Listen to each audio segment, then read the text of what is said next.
Buenas noches, gracias por continuar conectados a la señal de Canal 13. Estamos en vivo, 8:04 de la noche. Soy Ernesto Rivera. Hay un fenómeno natural que siempre me ha fascinado. En las noches estrelladas, cuando miramos el cielo y lo vemos repleto de luces que llegan de galaxias lejanas, en realidad estamos viendo el pasado. Esas luces que vemos reflejan una energía que tardó cientos o miles de años en llegar hasta nosotros. Un fenómeno similar, creo, ocurre con la tragedia educativa que estamos viviendo ahora. Vemos a los niños que llevan varios años de tener un ciclo escolar deficiente, un año por las huelgas, el último año y medio por el virus. El daño que estos vacíos educativos causará en el futuro es algo que, como la luz de esas estrellas lejanas, aún está viajando, se está desarrollando en silencio. Cada operación matemática que no aprenden, cada falta de ortografía, cada dato ignorado, no provoca ningún ruido. Son silenciosos pero implacables. El impacto de una educación deficiente en una generación entera de niños pobres es un fenómeno silente pero letal, del que tendremos noticias en 10 años, cuando estos niños busquen opciones en el sistema laboral que probablemente tenga para ellos los espacios menos favorables. Para analizar esta situación tremenda, tengo esta noche para conversar a la coordinadora del Proyecto Estado de la Educación, Isabel Román. Buenas noches, Isabel. Bienvenida a Costa Rica Noticias. Buenas noches, Ernesto. Un placer siempre conversar con usted. Isabel, a primera vista el diagnóstico es pesimista, es muy malo. La pandemia nos encontró como un país muy desigual en el acceso a Internet. ¿Cuál es tu diagnóstico a un año y medio de haber entrado en pandemia? Bueno, efectivamente, Ernesto, el sistema educativo pues vive una coyuntura muy difícil, ¿verdad? Ha sido pues uno de los más impactados por la pandemia, al enviar a más de 1.200.000 estudiantes a sus casas y provocar con esto una situación inédita, quizás solo comparable con la situación que experimentamos en los años 80, donde tuvimos una generación perdida. Y pues esta situación, pues lo que pues nos revela es la profunda crisis de equidad que teníamos, especialmente en cuanto al tema digital, o sea, cuán alejados estábamos del tema digital. Y bueno, y esto pues más allá de estas brechas de conectividad, lo que tenemos que entender, Ernesto, es que detrás de las brechas de conectividad están las brechas de aprendizaje que a partir de esta condición se genera, ¿verdad? Nosotros hemos venido documentando en el estado de la educación cómo ya antes del 2019 la encuesta de hogares nos decía que teníamos más de 400.000 estudiantes que no estaban en condiciones de recibir educación a distancia y que había estudiantes, había diferencias muy marcadas entre los estudiantes de mayores ingresos que tenían acceso, más del 80% de ellos, a una buena conectividad en comparación con los hogares de menores ingresos, donde esa conectividad, donde los estudiantes de estos hogares apenas un 37% tenían acceso a esa buena conectividad. Ve la brecha, 80 por un lado y 37 por otro, y además esos más pobres, un 47% no, solo se conectaba a internet por celular y un 10% no lo hacía de ninguna manera. Esta es una situación que no varió mucho en el 2020, y pues recientemente el Ministerio de Educación nos ha dado pues la mala noticia de que persiste aún en el 2021. Y sin lugar a dudas, la pandemia viene a romper, Ernesto, el acto educativo, lo fundamental que es la relación docente-alumno, ¿verdad? Y rompe, hay una disrupción, ¿verdad?, de la simultaneidad en tiempo y espacio donde ocurre este acto educativo, ¿verdad? Y este es un tema de la mayor relevancia porque efectivamente el corazón del sistema educativo es esa relación docente-alumno, y para que esa relación sea de alta calidad, ¿verdad? Se necesita un conjunto de condiciones, ¿verdad? Depende obviamente de la calidad de la formación de los docentes, de la disponibilidad de materiales, de infraestructura, del desarrollo de las lecciones apegadas a los planes de estudio vigentes y sobre todo de la continuidad, que era lo que decías, de la continuidad de los procesos a lo largo del ciclo lectivo, sin interrupciones y con un adecuado uso del tiempo. Y ahí es donde tenemos problemas importantes desde los últimos 4 años. Ahí es como se dice popularmente, donde la burra botó a Genaro, ¿verdad? Ahí es donde está el nudo gordiano del asunto. Y es una cosa que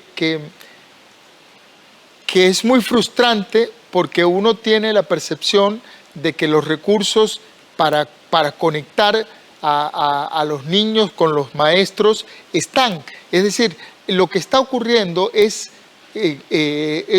muy cruel, porque ya no es que están recibiendo una educación deficiente, de mala calidad, o con algunos profesores con déficit de conocimiento. La pandemia los está erradicando de la escuela, está cerrando la escuela pública. Hace unos meses, cuando conversamos sobre el mismo tema, había gestiones para liberar los recursos de Fonatel, que es una montaña enorme de dinero, y aplicarlos masivamente a dar internet gratis a los hogares más pobres. ¿Tenés información sobre qué pasó con esa iniciativa? ¿Por qué no se ha podido avanzar ahí?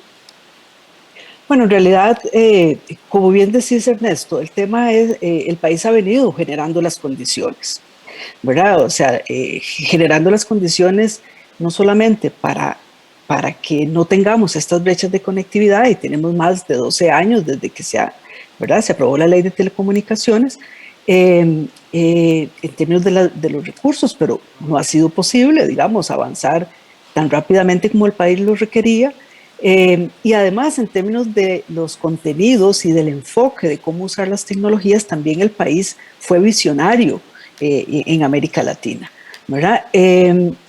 Lo que pasa es que somos un país que nos cuesta mucho, pues, escalar las buenas prácticas, ¿verdad? Por ejemplo, informática educativa, que fue una iniciativa, bueno, y todo el enfoque de informática educativa que este país desarrolló desde 1989, con un enfoque avanzadísimo en América Latina, y sigue siendo el más avanzado en América Latina. Nosotros no logramos pasar en el sistema educativo de que informática educativa fuera una materia opcional para los directores que quisieran desarrollarla en sus centros educativos, ¿verdad? Y ahí teníamos la gran posibilidad de escalarlo, de hacerlo, pues, el uso de la tecnología transversal para todas las materias, y no tomamos esas decisiones en los tiempos que debíamos hacerlo. Igual en el tema de lo que señalás, el problema de acceso y de que tengamos estas brechas tan grandes en términos del acceso, especialmente de los hogares más vulnerables, que además son los que mayoritariamente asisten al sistema, es un piso mínimo. O sea, es un piso mínimo que no teníamos cubierto, ¿verdad? Y entonces aquí hay un tema muy importante que a mí me gustaría destacar, Ernesto, es que nosotros tenemos que entender que los procesos de aprendizaje son acumulativos y son sistemáticos, y que los resultados en educación son visibles en su mayoría en el mediano y el largo plazo en las generaciones, ¿verdad? En generaciones enteras que se gradúan de la educación general básica y se incorporan en la sociedad, ¿verdad? Y si estas generaciones tienen interrupciones sistemáticas a lo largo del tiempo, esto tiene un efecto y un impacto. Entonces, ¿por qué yo digo que son sistemáticos los aprendizajes en educación? Bueno, porque implican procesos con etapas que uno no puede brincarse, ¿verdad? Entonces, por ejemplo, si los niños están aprendiendo en primer grado a leer y a escribir, ¿verdad? Esos niños, pues en los primeros meses tienen lo que van a hacer es mucha práctica, mucha repetición, ¿verdad? Entonces, si llevamos un proceso donde llevan varios meses haciendo eso, se interrumpe el ciclo lectivo, cuando regresen, esos niños de primer grado van a haber olvidado mucho de lo que aprendieron. No se Entonces, cimenta, no llega a consolidarse intelectualmente el aprender, ese aprendizaje. exacto, y las etapas iniciales, tanto en preescolar, con la lectoescritura inicial, como en primer grado, en el primer ciclo, que es la etapa de leer, de aprender a leer, y después viene leer para aprender, cuando ya tenemos más habilidades. Si esto se interrumpe, pues entonces falseamos todas las bases, digamos, del aprendizaje, no solamente en español, sino en todas las materias. Entonces, desde el estado de la educación, nosotros hemos venido, digamos, haciendo estudios para dar cuenta, digamos, de este tema del uso del tiempo. Ahora, por ejemplo, en el 2017 habíamos hecho un estudio observando clases de matemáticas y ya observábamos que se cumplía en el currículo, en un ciclo lectivo normal, había una pérdida de un 50% del tiempo en las clases de matemáticas, que era equivalente a 4 meses, ¿verdad? Que en 3 años eso es equivalente a un año de rezago. Claro. Y de acuerdo con las pruebas PISA, los resultados que los estudiantes costarricenses obtienen en esas pruebas, lo que nos dicen es que tienen 2 años de rezago respecto a los países de la OECD. En los últimos 4 años hemos venido teniendo interrupciones, ¿verdad? El 2018, el 2019, el 2020 y ahora el 2021. Justificadas o no, lo cierto es que esas interrupciones están ahí, ¿verdad? Y los efectos los vamos a ver. Por ejemplo, nosotros analizamos en el 2018, cuando fue la interrupción de 4 meses, ¿verdad? 89 días. En la huelga del 2018, la huelga de la huelga del docente. 2018, y habíamos ido a preguntarle a los hogares sobre el impacto que esto había tenido, y las familias nos dijeron que sí, que había un impacto, que se sentían, ¿verdad? Fueron varios hallazgos interesantes. Por un lado, una de las cosas el primer hallazgo que hicimos en ese análisis cuando fuimos a entrevistar a las familias es que las familias tienen una alta valoración del sistema educativo público. ¿Por qué? Bueno, porque el sistema educativo público, al sistema educativo público asiste, la mayoría de los estudiantes que asisten son de hogares de climas educativos bajos, ¿verdad? Y esos hogares valoran mucho la oportunidad que tienen sus hijos de Para ir eso a la educación. para esos hogares significa movilidad social, significa Totalmente. ascenso social, llegar a donde a lo mejor los papás de esos niños no pudieron llegar. Claro, ¿por qué? Porque la escuela pública atenúa la desigualdad, ¿verdad? Genera sus mecanismos de movilidad social, y lamentablemente, Ernesto, en la pandemia, la escuela improvisada en casa es tan desigual como desigual es la realidad. Recordemos que en Costa Rica ha venido aumentando la desigualdad en los últimos 25 años de una manera muy importante, hasta colocarse Costa Rica en unos países más desiguales de América Latina, y esto obviamente hace que tengamos hogares en condiciones muy distintas. Ahí, ese punto Ajá. que estás tocando, Isabel, me parece fundamental, porque en todo este tema de la pandemia no afecta a todo el mundo por igual. No es cierto que estamos en el mismo barco. Estamos en el mismo agua, pero unos en panga y otros en unos transatlánticos. Entonces, ¿cuál es la proyección que realiza, por ejemplo, el Estado de la Educación sobre el impacto que todo esto va a tener, pero en los estudiantes más pobres? Porque hay una parte de los estudiantes que continúan su educación, están conectados, tienen las herramientas para seguir aprendiendo. En cambio, los estudiantes pobres están completamente desconectados. Exactamente, o sea, por eso es que yo dije que estamos frente a una profunda crisis de equidad, ¿verdad? O sea, lo que vos decís es así, Ernesto, el piso no está parejo para todos, ¿verdad? Mientras los estudiantes de las escuelas privadas, pues tienen conexiones de alta calidad, y no han sufrido interrupciones, ¿verdad? Los estudiantes de nuestras escuelas públicas, que son los mayoritarios, porque las escuelas privadas apenas representan el 7% de la matrícula. Entonces, eso incrementa las brechas, ¿verdad? Ahora, me preguntas sobre los impactos. Esos todavía no los podemos medir, ¿verdad? Pero te puedo comentar, Ernesto, por ejemplo, hay estudios que se han hecho en Estados Unidos para ver, por ejemplo, el tipo de impacto.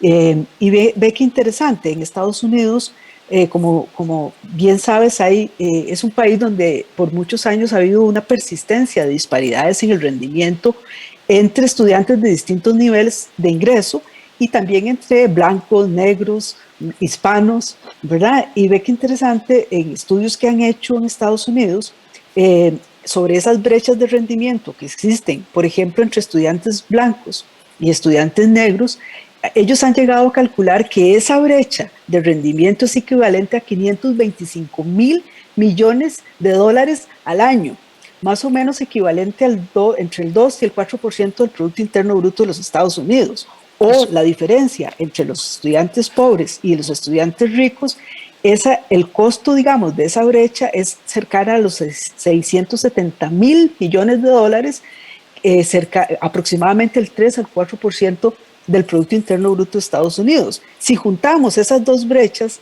dicen los estudios, esto es equivalente a una recesión económica permanente en Estados Unidos. Y a raíz de la pandemia, ¿verdad? Sobre el impacto potencial que tienen el cierre de las escuelas, han hecho varios estudios a partir de estudios académicos sobre la efectividad del aprendizaje remoto versus el aprendizaje presencial. Y ellos han analizado la cantidad de pérdida de aprendizajes en los estudiantes, varía, ¿verdad?, de acuerdo al acceso que tengan al aprendizaje remoto, a la calidad de la instrucción, al apoyo que reciben los estudiantes en el hogar y al grado de participación que logren tener en las clases remotas. Y ellos han hecho como varios escenarios, ¿verdad? Por ejemplo, un escenario de aprendizaje remoto de mediana calidad, donde los estudiantes pues van progresando, pero ese progreso es más lento que si estuvieran de manera presencial. Otro escenario donde el aprendizaje remoto es de menor calidad, y eso significa que los estudiantes están estancados en su nivel de grado, en sus aprendizajes del grado que les corresponde. Y después el último escenario es un escenario donde los estudiantes no tienen ninguna instrucción, ¿verdad? Y ahí más bien el impacto es de retroceso, ¿verdad? Claro. De desaprender. Claro, Isabel, es que lo que estamos viendo en Costa Rica en estos momentos es un amplísimo, son más de 400.000 niños colgados de un teléfono móvil. O sea, están estudiando con un teléfono con tarjeta, un teléfono prepago. Yo me imagino lo que es aprender matemáticas pegado a un teléfono pequeñito prepago que además dura lo que dura la tarjeta. Lo que dura la tarjeta y lo que se lo preste el hermanito. Exactamente. Porque además tenemos estos hogares, la mayor parte de estos hogares tienen climas educativos bajos, o sea, los padres no tienen todos los recursos cognitivos para apoyarlos en sus labores, ¿verdad?, educativas. Están en operación frijoles, resolviendo y tratando de sobrevivir en la crisis, y además esos hogares tienen hacinamiento tecnológico, o sea, varios estudiantes, en hogares de 3 o 4 o más estudiantes, el hacinamiento tecnológico afecta al 77%, y si sacamos de esos hogares, y si sacamos de esa ecuación al celular, ¿verdad? O sea, el hacinamiento es exponencial, ¿verdad? Y eso, como bien lo señalas, el teléfono no es que no sea un dispositivo necesario y que se pueda utilizar, pero no es el mejor recurso, no es lo mismo estar teniendo una clase en computadora, ¿verdad? Y veamos, un elemento muy importante es que nosotros analizábamos antes del 2019 el impacto, digamos, el porcentaje de estudiantes que tenía acceso a computadoras, especialmente en las regiones más alejadas, y había un porcentaje de alrededor de un 25%. Cuando vemos 2020, la encuesta de hogares, desapareció la barra, o sea, desapareció la información, porque esos estudiantes solo accedían a la computadora en el centro educativo. Y por eso es que es tan importante el centro educativo. Totalmente, justamente, Isabel, hay un tema que me parece fundamental y que no quería que se termine la entrevista sin poder preguntártelo. Días atrás conversé con un epidemiólogo y me decía que esta es una enfermedad de interiores, que ya sabemos con bastante certeza que los espacios abiertos son seguros, que se puede tomar clases al aire libre sin peligro. ¿Por qué no habilitar las clases presenciales al aire libre? ¿Por qué no usar las plazas, las canchas de básquet? ¿Por qué no montar enormes? En el Parque Central caben muchas escuelas del centro de San José sin hacinamiento.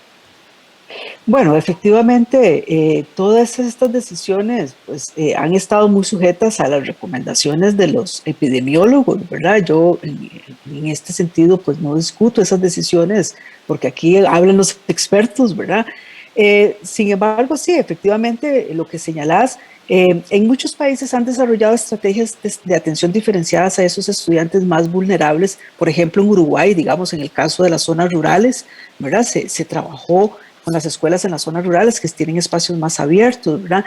Lo que pasa es que también hay muchas escuelas que tampoco tienen todas las condiciones sanitarias necesarias, ¿verdad? Y esto es un tema de la infraestructura y un tema que arrastramos. Ahora, uno de los resultados de los estudios que te comentaba en Estados Unidos es que efectivamente, entre los hallazgos generales que ellos han tenido, porque ellos han construido, digamos, cruzado esos escenarios de educación remota con escenarios epidemiológicos, ¿verdad? Si el virus está contenido o si el virus resurge o si el virus escala, ¿verdad? Y han estado modelando y en un escenario donde el virus resurge y hay cierres temporales y horarios a medio tiempo, pues hay impactos, digamos, especialmente los más afectados son los niños más pobres, los negros y los hispanos, ¿verdad? Y una conclusión general que ellos sacan es que la mejor escuela virtual a tiempo completo no es mejor que la presencial, ¿verdad? O sea que lo presencial una buena escuela virtual no empata con un maestro de carne y hueso.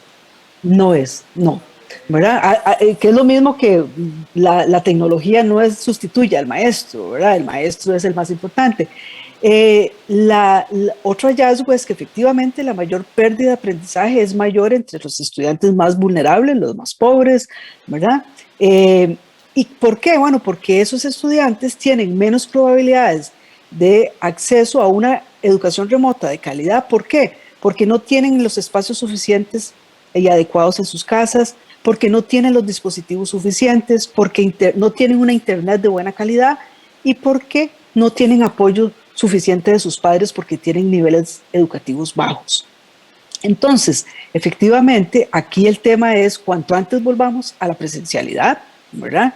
En las condiciones, pero el país tiene que resolver el desafío de un acceso universal a una buena conectividad, ¿verdad? ¿Por qué? Porque efectivamente aquí tenemos una brecha que se mantiene y la verdad es que, Ernesto, situaciones extraordinarias requieren de acciones extraordinarias. Completamente de acuerdo, por eso te planteaba antes el tema de salir, el otro día veía, de salir a los espacios abiertos de manera masiva, a las plazas, a los parques, al Estadio Nacional, es decir, espacios realmente amplios, por lo menos para que los muchachos puedan mantener ese contacto físico con sus profesores. Muchos países han desarrollado estrategias de atención diferenciadas, ¿verdad? Los maestros llevan libros de cuentos a las casas.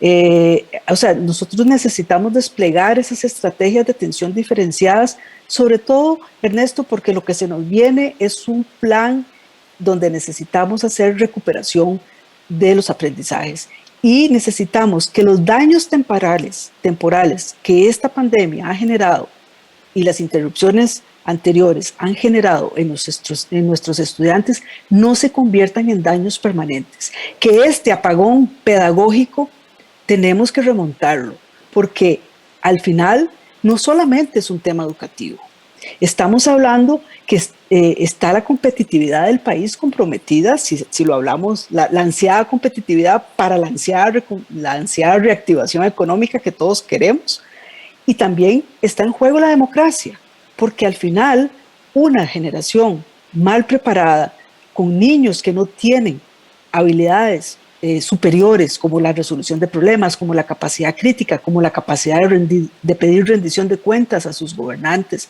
como la capacidad de discernir las noticias falsas en la información que reciben todos los días. Al final, si no tenemos una generación preparada, estamos comprometiendo la convivencia democrática, ¿verdad? Y la estabilidad democrática. Isabel, se nos acabó el tiempo, pero me quedo con esa última idea: recuperar la educación para recuperar la democracia. Muchísimas gracias. Isabel Román, coordinadora del Estado de la Educación. Siempre se nos hace corta la entrevista. Buenas noches. Buenas noches para ustedes también. Recuperar la educación para afianzar la democracia. Recuerde, trabajamos para usted. Somos la televisión pública de Costa Rica.